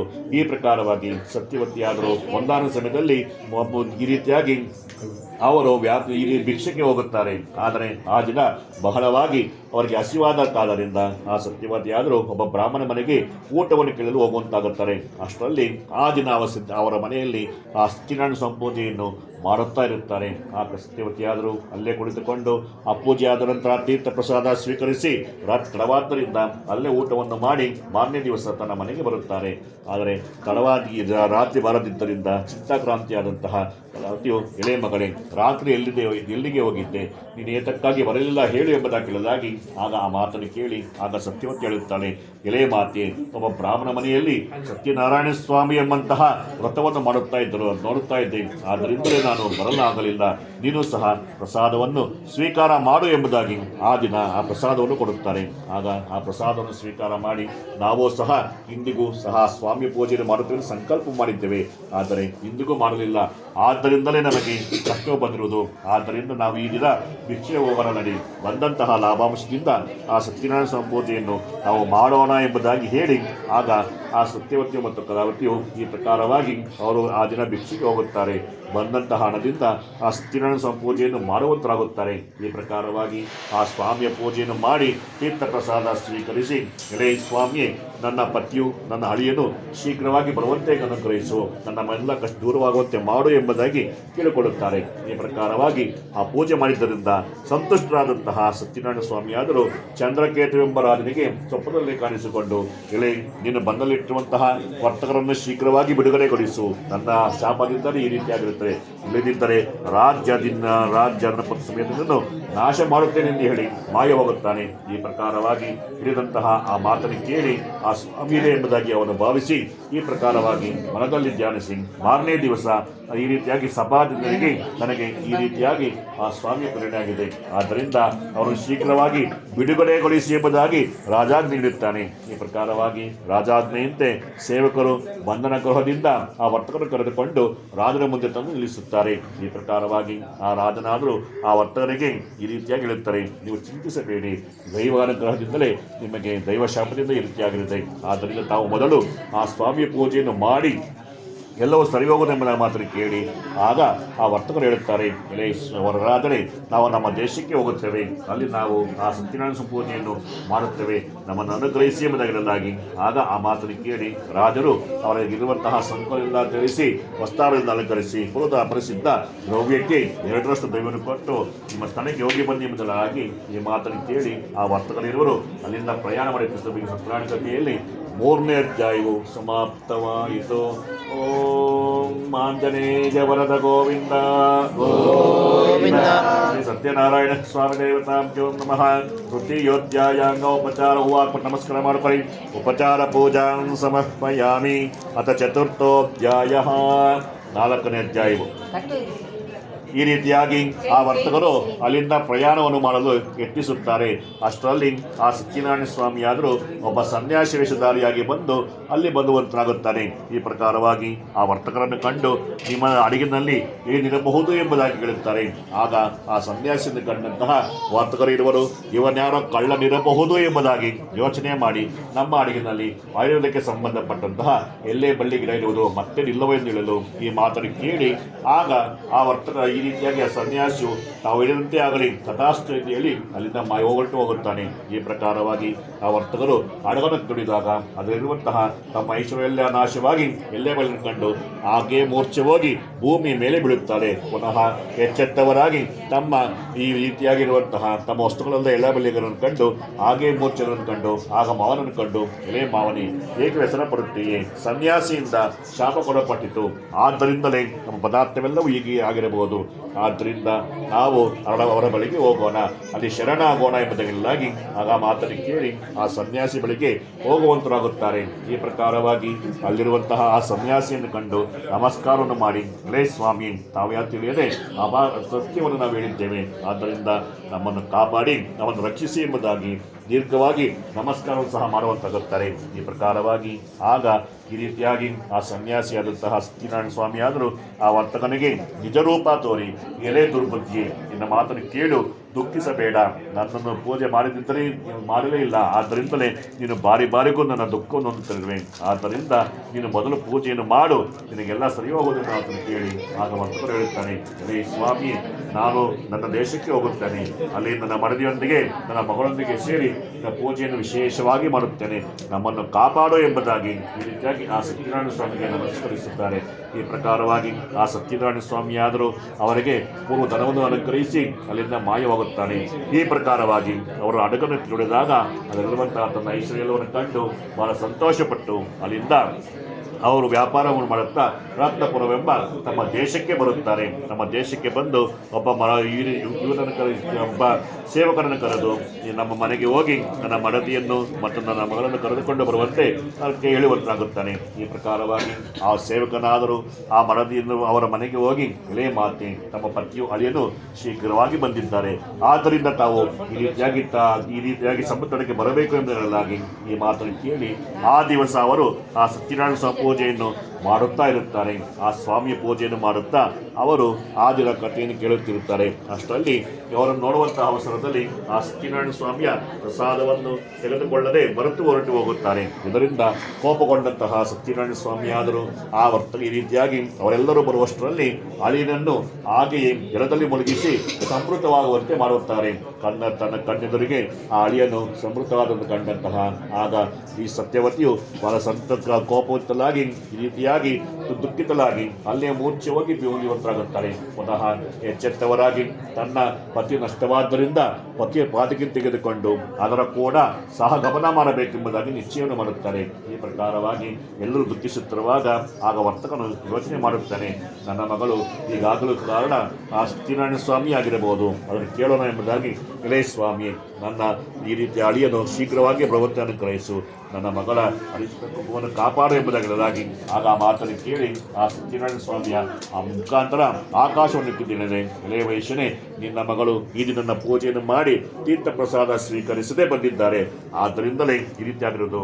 ಆದ್ದರಿಂದ ಯಾರಾದರೂ ಸರಿ ಎಲ್ಲಾದರೂ ಅಲ್ಲಿ ಸತ್ಯನಾರಾಯಣ ಸ್ವಾಮಿ ಪೂಜೆಯನ್ನು ಆಗುತ್ತಿದ್ದರೆ ಅಲ್ಲಿ ಕಥೆಯನ್ನು ಕೇಳಿ ತೀರ್ಥ ಪ್ರಸಾದ ಸ್ವೀಕಾರ ಮಾಡಿ ಬರಲೇಬೇಕು, ಇಲ್ಲವಾದರೆ ನನ್ನ ಶಾಪಕ್ಕೆ ಗುರಿಯಾಗುತ್ತಾರೆ ಎಂಬುದಾಗಿ ಈ ಮಾತನ್ನು ಕೇಳಿರುವಂತಹ ಈ ರೀತಿಯಾಗಿ ಆ ವರ್ತಕನಾದರೂ ಆ ಮಾತನ್ನು ಕೇಳಿ ಆ ವರ್ತಕನ ಮಗಳಾದರೂ ಆ ಸತ್ಯವತಿಯು ಅತಿ ಶೀಘ್ರವಾಗಿ ಮನೆಗೆ ಹೋಗುತ್ತಾರೆ. ಅಲ್ಲಿರುವಂತಹ ಆ ಸತ್ಯನಾರಾಯಣ ಪ್ರಸಾದವನ್ನು ಸ್ವೀಕಾರ ಮಾಡಿ ಇಲ್ಲಿಗೆ ಬರುವಂತರಲ್ಲಿ ತನ್ನ ಕಣ್ಣಿಗೆ ಕಾಣಿಸುವಂತಹ ತನ್ನ ಪತಿಯನ್ನು ಕಂಡು ಸಂತೋಷ ಪಡುವಂತಾಗುತ್ತಾನೆ. ಈ ಪ್ರಕಾರವಾಗಿ ಎಲ್ಲರೂ ಆ ಸ್ವಾಮಿಯನ್ನು ಕೊಂಡಾಡಿ ಅಲ್ಲಿಂದ ತಮ್ಮ ಮನೆಗೆ ಹೋಗುವಂತಾಗುತ್ತಾರೆ. ಅಲ್ಲದೆ ಆ ದಿನ ವಿಶೇಷವಾಗಿ ಆ ಸತ್ಯನಾರಾಯಣ ಸ್ವಾಮಿಯ ಪ್ರಸಾದ ಪೂಜೆಯನ್ನು ಮಾಡುವಂತಾಗುತ್ತಾರೆ. ಅವರು ಈ ರೀತಿಯಾಗಿ ಸ್ವಾಮಿಯ ಪೂಜೆಯನ್ನು ಮಾಡುತ್ತಾ ಪ್ರತಿ ತಿಂಗಳು ಮಾಡುತ್ತಾ ಬರುತ್ತಿರುತ್ತೆ. ಅಲ್ಲದೆ ಅವರ ಸುಖವಾದ ಜೀವನವನ್ನು ನಯಿಸಿ ಅಂತ್ಯಕಾಲದಲ್ಲಿ ಇಷ್ಟು ಸಾಹಿತ್ಯವನ್ನು ಸಹ ಬರುವಂತಾಗುತ್ತಾರೆ. ಈ ಪ್ರಕಾರವಾಗಿ ಸತ್ಯನಾರಾಯಣ ಕಥೆಯಲ್ಲಿ 4ನೇ ಅಧ್ಯಾಯವು ಸಮಾಪ್ತವಾಯಿತು. ಓಂ ನಾಥ ರಕ್ಷಕ ಗೋವಿಂದ ಗೋವಿಂದ. ಸತ್ಯನಾರಾಯಣ ಸ್ವಾಮಿನೇ ನಮಃ. ಸರ್ವೋಪಚಾರ ಪೂಜಾಂ ಸಮರ್ಪಯಾಮಿ ನಮಸ್ಕರೋಮಿ. ಹೋಗ್ತಾ ಹೇಳಿಕೊಳ್ಳಿ 5ನೇ ಅಧ್ಯಾಯ. ಪೂರ್ವಕಾಲದಲ್ಲಿ ಅಂಗಧ್ವಜ ಮಹಾರಾಜನು ಪ್ರಜಾಪಾಲನೆ ಮಾಡುವುದರಲ್ಲಿ ಅತ್ತಳವನಾಗಿದ್ದನು. ಆ ರಾಜನಾದರೂ ಪ್ರಜೆಗಳ ಕೋರಿಕೆಯಂತೆ ಸಿಂಹ, ವ್ಯಾಘ್ರಾದಿ ಅನೇಕ ಪ್ರಕಾರವಾದಂತಹ ಮೃಗಗಳನ್ನು ಸಂಹಾರ ಮಾಡುವುದಕ್ಕಾಗಿ ಈ ರೀತಿಯಾಗಿ ಅವನು ಅರಣ್ಯಕ್ಕೆ ಹೋಗುತ್ತಾನೆ. ಅಲ್ಲದೆ ಅಲ್ಲಿರುವಂತಹ ಮೃಗಗಳನ್ನು ಸಂಹಾರ ಮಾಡಿ ಅವನು ಈ ರೀತಿಯಾಗಿ ತನ್ನ ರಾಜ್ಯಕ್ಕೆ ಬರುತ್ತಿರುತ್ತಾನೆ. ಆದರೆ ಅವನಿಗೆ ಆಯಾಸವಾದ್ದರಿಂದ ಒಂದಾನ ಸಮಯದಲ್ಲಿ ಅಲ್ಲಿ ಒಂದು ಆಲದ ಮರಕ್ಕೆ ಕಂಡು ಕುಳಿತುಕೊಳ್ಳುತ್ತಾನೆ. ಆ ದಿನ ವಿಶೇಷವಾದ ದಿನವಾದ್ದರಿಂದ ಆ ಸತ್ಯನಾರಾಯಣ ಸ್ವಾಮಿ ಪೂಜೆಯನ್ನು ಗೋಪಾಲಕರು ಮಾಡುತ್ತಾರೆ. ಇದನ್ನು ಕಂಡಂತಹ ಆ ರಾಜನಾದರೂ ಗರ್ವದೆಸೆಯಿಂದ ಅಲ್ಲಿಗೆ ಹೋಗಲೂ ಇಲ್ಲ ಮತ್ತು ಆ ಸತ್ಯನಾರಾಯಣ ಸ್ವಾಮಿಗೆ ನಮಸ್ಕಾರ ಮಾಡಿದವನಾಗಲಿಲ್ಲ. ಈಗಾದ್ಯಾಗ್ಯೂ ಗೋಪಾಲಕೆಲ್ಲರೂ ಸತ್ಯನಾರಾಯಣ ಸ್ವಾಮಿಯ ಪ್ರಸಾದವನ್ನು ರಾಜನಿಗೆ ತಂದುಕೊಡುತ್ತಾರೆ. ಆದರೆ ಆ ರಾಜನಾದರೂ ಆ ಸತ್ಯನಾರಾಯಣ ಸ್ವಾಮಿಯ ಪ್ರಸಾದವನ್ನು ತಿರಸ್ಕಾರ ಮಾಡಿ ಅಲ್ಲಿಂದ ತನ್ನ ರಾಜ್ಯಕ್ಕೆ ಹೋಗುವಂತಾಗುತ್ತಾನೆ. ಈ ಪ್ರಕಾರವಾಗಿ ಆ ಪ್ರಸಾದ ತಿರಸ್ಕಾರ ಮಾಡಿ ಬಂದರಿಂದ ಆ ದಿನದಿಂದ ಸ್ವಲ್ಪ ಸಮಯದ ನಂತರ ತನ್ನ ಮಕ್ಕಳನ್ನು, ತನ್ನ ರಾಜ್ಯವನ್ನು ಎಲ್ಲವನ್ನು ಕಳೆದುಕೊಳ್ಳುತ್ತಾನೆ. ಆಗ ಯೋಚನೆ ಮಾಡುತ್ತಾನೆ ರಾಜನು, ಎಲ್ಲವೂ ನಷ್ಟವಾಗಿರಬಹುದು, ಏನು ಕಾರಣ ಎಂಬುದಾಗಿ. ಈ ರೀತಿಯಾಗಿ ಆಸ್ಥಾನದಲ್ಲಿರುವಂತಹ ಜ್ಯೋತಿಷಿ ಬಳಿ ಕೇಳಿದಾಗ ಅವರು ಹೇಳುತ್ತಾರೆ, ತಾವು ದೇವರ ಅವರ ಕೃಪೆಗೆ ಪಾತ್ರರಾಗಿದ್ದೀರಿ. ಎಲ್ಲಿ ಸತ್ಯನಾರಾಯಣ ಸ್ವಾಮಿ ಪೂಜೆ ಆಯಿತೋ ಆ ಸ್ಥಳಕ್ಕೆ ಹೋಗಿ ಅಲ್ಲಿ ಪೂಜೆಯನ್ನು ಮಾಡಿ ತೀರ್ಥ ಪ್ರಸಾದ ಸ್ವೀಕರಿಸಬೇಕು. ಅನಂತರದಲ್ಲಿ ಎಲ್ಲೋ ಸರಿ ಹೋಗುವುದೆಂಬುದ ಮಾತನ್ನು ಕೇಳಿ ಆಗ ಆ ರಾಜನಾದರೂ ತನ್ನ ಸಪರಿವಾರದೊಂದಿಗೆ ಅರಣ್ಯಕ್ಕೆ ಹೋಗುತ್ತಾನೆ. ಅಲ್ಲಿ ಗೋಪಾಲಕ ಸಹಿತನಾಗಿ ಭಕ್ತಿ ಮತ್ತು ಶ್ರದ್ಧೆಯಿಂದ ಆ ದಿನ ಅವನು ಸತ್ಯನಾರಾಯಣ ಸ್ವಾಮಿ ಪೂಜೆಯನ್ನು ಮಾಡಿ ತೀರ್ಥ ಪ್ರಸಾದವನ್ನು ಸ್ವೀಕರಿಸುತ್ತಾನೆ. ಅಂದಿನಿಂದ ಪುನಃ ಅವನು ತನ್ನ ರಾಜ್ಯವನ್ನು ತನ್ನ ಮಕ್ಕಳನ್ನು ಹೊಂದುವಂತನಾಗುತ್ತಾನೆ. ಈ ಪ್ರಕಾರವಾಗಿ ಯಾರಾದರೂ ಸರಿ ಆ ಸತ್ಯನಾರಾಯಣ ಸ್ವಾಮಿ ಪೂಜೆಯನ್ನು ಯಾವ ರೀತಿಯಾಗಿ ಪ್ರಸಾದವನ್ನು ಕೋರಿ ಆ ಪೂಜೆಯನ್ನು ಮಾಡುತ್ತಾರೋ ಅವರಿಗೆ ಆ ರೀತಿಯಾಗಿಯೇ ಪ್ರಸಾದವನ್ನು ಕೊಡುತ್ತಾರೆ. ಯಾರು ದರಿದ್ರರಾಗಿರ್ತಾರೋ ಅಂಥವರಿಗೆ ಧನ ಪ್ರಾಪ್ತಿಯಾಗುತ್ತದೆ, ಯಾರಿಗೆ ಮಕ್ಕಳಿಲ್ಲವೋ ಅವರಿಗೆ ಮಕ್ಕಳಾಗುತ್ತದೆ. ಈ ಪ್ರಕಾರವಾಗಿ ಆ ಸತ್ಯನಾರಾಯಣ ಸ್ವಾಮಿಯಾದರೂ ಈ ಕಲಿಯುಗದಲ್ಲಿ ಆ ಸತ್ಯನಾರಾಯಣ ಸ್ವರೂಪವನ್ನು ಈ ರೀತಿಯಾಗಿ ಸ್ವಾಮಿಯ ರೂಪವನ್ನು ಧರಿಸಿದ್ದಾನೆ. ಆದ್ದರಿಂದಲೇ ಕೆಲವರು ಸತ್ಯವೆಂದು ಹೇಳುತ್ತಾರೆ, ಮತ್ತು ಕೆಲವರು ನಾರಾಯಣ ಎನ್ನುತ್ತಾರೆ, ಇನ್ನು ಕೆಲವರು ಈಶ್ವರ ಎನ್ನುತ್ತಾರೆ. ಈ ಪ್ರಕಾರವಾಗಿ ಈ ಸತ್ಯನಾರಾಯಣ ಸ್ವಾಮಿ ಪೂಜೆಯನ್ನು ಯಾರು ಶ್ರದ್ಧೆಯಿಂದ ಮಾಡುತ್ತಾರೋ ಅವರು ಮತ್ತು ಯಾರು ಆ ಸ್ವಾಮಿ ಕಥೆಯನ್ನು ಶ್ರದ್ಧೆಯನ್ನು ಕೇಳುವಂತರಾಗುತ್ತಾರೋ ಆ ಮನೋಜರ ಎಲ್ಲಕ್ಕೂ ದೂರವಾಗುವುದರಲ್ಲಿ ಸಂಶಯ ಇಲ್ಲವಾದ್ದರಿಂದ ಈ ದಿನ ಈ ಗೃಹ ಪ್ರವೇಶದ ಆರಂಭದಲ್ಲಿ ಆ ಸತ್ಯನಾರಾಯಣ ಸ್ವಾಮಿಯ ಪೂಜೆಯನ್ನು ಮಾಡುವಂಥ ನೆರೆದಿರುವಂಥ ಇಲ್ಲಿ ಭಕ್ತಾದಿಗಳೆಲ್ಲರಿಗೂ ಸೇರಿ ಆ ಸತ್ಯನಾರಾಯಣ ಸ್ವಾಮಿಯ ಕೃಪಾ ಕಟಾಕ್ಷದಿಂದ ಎಲ್ಲ ರೀತಿಯಲ್ಲೂ ದನ ಕನಕ ವಸ್ತು ವಾಹನಾದಿಗಳೆಲ್ಲ ಸೇರಿ ಆ ಸತ್ಯನಾರಾಯಣ ಸ್ವಾಮಿಯ ಕೃಪಾ ಕಟಾವ ಎಲ್ಲರಿಗೂ ಸೇರಿ ಎತ್ತಿ ಆ ಭಗವಂತನ ಪ್ರಾರ್ಥನೆ ಮಾಡ್ತಾ 5ನೇ ಕಥೆಯನ್ನು ಸಮಾಪ್ತ ಮಾಡೋಣ. ಓಂ ಸ್ವಸ್ತಿ ಪ್ರಜಾ ಪರಿಪಾಲಯಂತಾಂ ನ್ಯಾಯೇನ ಮಾರ್ಗೇಣ ಮಹಿಂ ಮಹಿಷಾಃ ಗೋಬ್ರಾಹ್ಮಣೇಭ್ಯಃ ಶುಭಮಸ್ತು ನಿತ್ಯಂ ಲೋಕಾಃ ಸಮಸ್ತಾಃ ಸುಖಿನೋ ಭವಂತು ಸಮಸ್ತ ಮಂಗಳಾನಿ ಭವಂತು. ನಿಂತ್ಕೊಳ್ಳೋಣ. ಆ ಜೊತೆ ತೆಗಿ ಮುಂದೆ ಬಾ. ಕೈಲಿರೋ ಹೂವು ಹಾಕ್ಬಿಡಿ.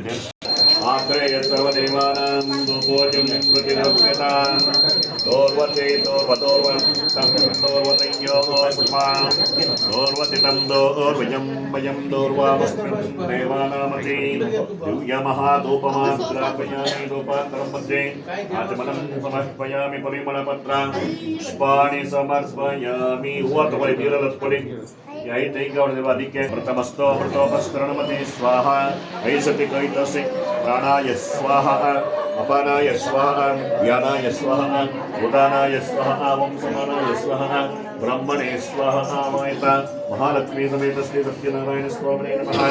ಆರಾಧ್ಯ ದೇವತಾಭ್ಯೋ ನಮಃ. ದತ್ತಾರೇ ಕದಲಿ ಫಲೋ ನಾರಿಕೇಳ ಫಲ ನೈವೇದ್ಯಂ ಸಮರ್ಪಯಾಮಿ. ಫಲತಾಂಬೂಲಂ ಸಮರ್ಪಯಾಮಿ. ಗಣ್ಯಗರ್ಭಾಯ ನಮಃ. ಹೂವು ಕಲಿಟ್ಕೊಳ್ಪ ಇದರಲ್ಲಿ ಸುವರ್ಣ ಅವ್ವ ಇದಲ್ಲ. ಎಲ್ಲರೂ ಇಟ್ಕೊಳ್ಬೋದೇ ಬನ್ನಿ. ಓಂ ಸಾಂಗ್ ಮಂಗಳಾರತಿ ಆಗ್ತದೆ. ಎಲ್ಲ ನಿಂತ್ಕೊಳ್ಳಿ. ಆಂಗ್ರಹಂಡೇತ್ಯಯಜತೆ ಇಮಾಂ ಸಂಗೃಹಾನೀತಿ ದ್ವಾದಶ ರತ್ನೇರಚನಾ ಭವತಿ. ದ್ವಾದಶ ಮಾಸಾತ್ ಸಂವತ್ಸರಾಃ ಸಂವತ್ಸರಮೇವಾವರುಂಧೆ ಮೌಂಜೇ ಭವತಿ. ಓರ್ಧ್ವೈ ಮೌಂಜಾಃ ಓರ್ಜಮೇವಾವರುಂಧೆ. ಚಿತ್ರಾ ನಕ್ಷತ್ರಂ ಭವತಿ. ಚಿತ್ರಂ ವಾ ಏತತ್ಕರ್ಮ ಯದಚ್ಚಮೇತ್ಯ ಸಮೃದ್ಧಿ. ಒಳಗಡೆ ದೇವರಿಗೆ ಮತ್ತೆ ಬಾಗಲಕ್ಕೆ ಮಂಗಳಕ್ಕೆ ಯಾರಾದರೂ ಒಬ್ಬರು ಹೋಗ್ಬಿಡಿ. ಮದೋ ಓಣಂ ದದಾತಿ ಮದವ್ಯೋ ಸಾನೇತಿ. 2 ಸ್ಪೂನ್ ಬೇಕಮ್ಮ.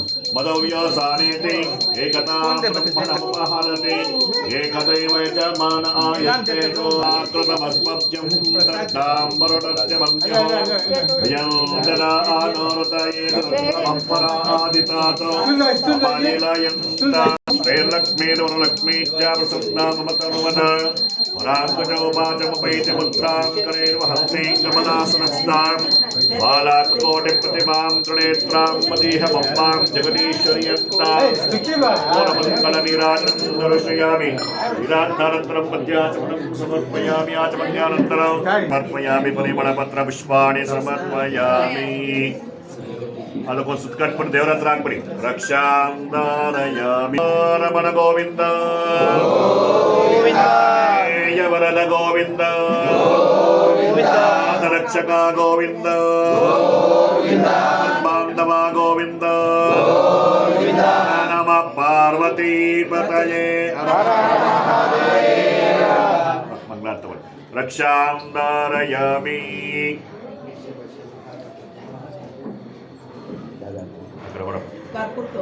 ಯಾಕೆಲ್ಲರೂ ಕೊಡಿ. ನೀವು 5 ಜನ ಪ್ರದಕ್ಷಿಣೆ ಮಾಡಿ. ತಾನಿ ಚ 3 ಪ್ರದಕ್ಷಿಣೆ ಮಾಡಿ. ತಾನಿ ತಾನಿ ವಿನಕ್ಷಂತೆ ವಿನಕ್ಷಿತಂ ಪದೇ ಪದೇ ಪಾಪೋಹಂ ಪಾಪ ಕರ್ಮಾಹಂ ಪಾಪಾತ್ ಪಾಪ ಸಂಭವಃ. ಎಲ್ಲರ ಪ್ರದಕ್ಷಿಣೆ ಸಮರ್ಪಯಾಮಿ. ಅಲ್ಲಿ ಕೂಡ ಎಲ್ಲ ಬಂದ ನಮಸ್ಕಾರ ಮಾಡ್ಕೊಂಡು ದೇವ್ರಿಗೆ ಆರ್ತಿ ಆಮೇಲೆ ಅವ್ರಿಗೆ ಕೂತ್ಕೊಳ್ಳಿ. ಶ್ರಾವಯಾಮಿ ಆಂದೋಲಿಕಾರೋಹಣಂ ಸಮರ್ಪಯಾಮಿ, ಅಶ್ವಾರೋಹಣಂ ಸಮರ್ಪಯಾಮಿ, ಗಜಾರೋಹಣಂ ಸಮರ್ಪಯಾಮಿ, ರಥಾರೋಹಣಂ ಸಮರ್ಪಯಾಮಿ. ಸಮಸ್ತರಾಜೋಪಚಾರ, ಭಕ್ತ್ಯೋಪಚಾರ, ಶಕ್ತ್ಯೋಪಚಾರ, ಷೋಡಶೋಪಚಾರ, ಮಾನಸೋಪಚಾರ ಪೂಜಾನ್ ಸಮರ್ಪಯಾಮಿ. ಯಜಮಾನಕ್ಕೆ ಲಕ್ಷಣೆ ಕೊಟ್ಟು ಕೈ ನೀರಾಕಿಮ.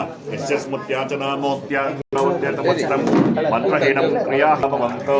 ಪ್ರಾರ್ಥನೆ ಮಾಡ್ಕೊಳ್ಳಿ. ಶಾಂತಾಕಾರಂ ಭುಜಗಶಯನಂ ಪದ್ಮನಾಭಂ ಸುರೇಶಂ ವಿಶ್ವಾಧಾರಂ ಗಗನಸದೃಶಂ ಮೇಘವರ್ಣಂ ಶುಭಾಂಗಂ ಲಕ್ಷ್ಮೀಕಾಂತಂ ಕಮಲನಯನಂ ಯೋಗಿರುದ್ಯಾನ ಗಮ್ಯಂ ವಂದೇ ವಿಷ್ಣುಂ ಭವಭಯ ಹರಣಂ ಸರ್ವಲೋಕೈಕ ನಾಥಂ ಸರ್ವಮಂಗಳ ಮಾಂಗಲ್ಯೆ ಶಿವೆ ಸರ್ವಾರ್ಥ ಸಾಧಕೆ ಶರಣ್ಯೆ ತ್ರಯಂಬಕೆ ದೇವಿ ನಾರಾಯಣಿ ನಮೋಸ್ತುತೆ.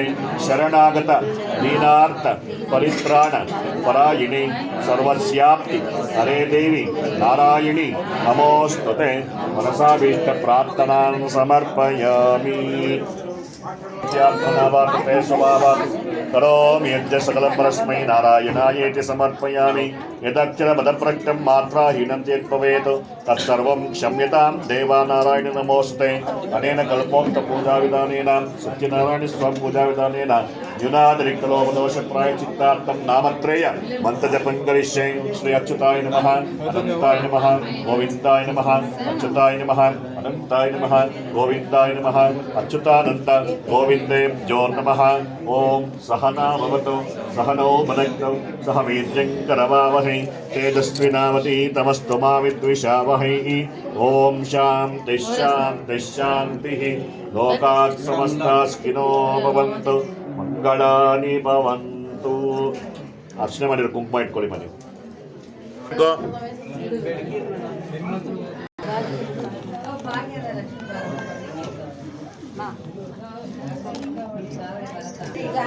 ದೇವ್ರಿಗೆ ಮಾಡಿ ಫಸ್ಟ್ ದೇವರಿಗೆ.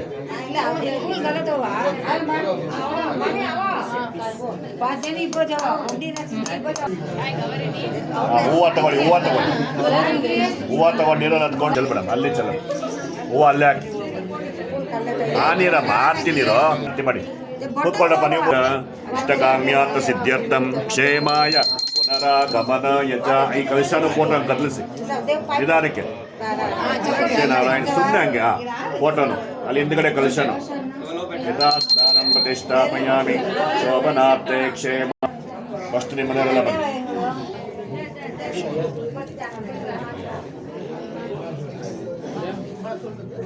ಪ್ರಸಾದ ತಗೊಂಡು ಕೈ ತೊಳ್ಕೊಂಬಂದ್ಬಿಡಿ.